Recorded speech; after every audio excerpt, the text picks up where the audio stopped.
आयौ दै गोजा माथो मा जोंहा दा बहत नायनो थांदों अखा गोसा हादोंना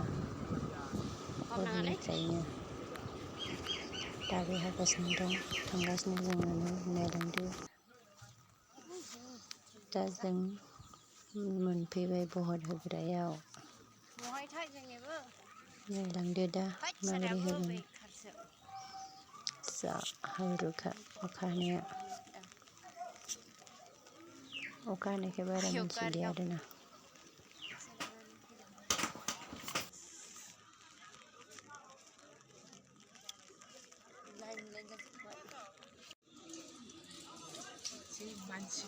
दानि जोङो बहर होनो खामसालियाव गाखोदों आरोना अखा हानायखाय बे खामसालियावनो लाइन जानानै दङ आरोना नायलांबाय थादो बेसेबां मानसि जादोंनो जा बिहिरखानि थाबायनायफोरजों दानो फिसा गोनांफोरबो दं फिसा गोनांफोरखौ हाबहोग्रोबाय आरो माखासे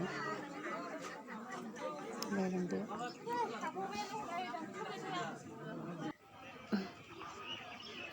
आं होखांनानै ओंखारबोबाय आरोना दा नै बायहेरायाव दंफैयो बारा मानसि जायाखै अखा हानायखाय दाहायसो जागोन मानसिया अखा नागारहांबायना ओंखायनो मानसि जाबाय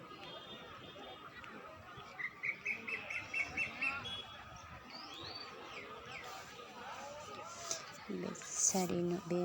5 नम्बर ओमफ्राय बैयो 4 नम्बर ओमफ्राय बैयो 3 नम्बर 6 नम्बर दं आरोना हिन्जावफ्रा जा मोजां गोजौआव गाखोजोबनानै दंबावो नै मानसि जाहांबाय हनै जों दहाय फैब्ला गैयामोन बारा बेयो 5 नम्बर नैबेयो 6 नम्बर लाइन ओमफ्राय बै सिङाव लाइन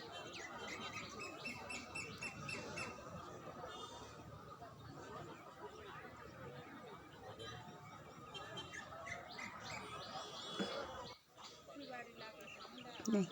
नै जोबथारगोन बेखौ नायनोबा बै गस्ला गोजायानो बैलाय बै गस्ला गोजायानो नायदो मानसिफ्रा नै दाहाय बांसिन जाबावगोनसो आरोना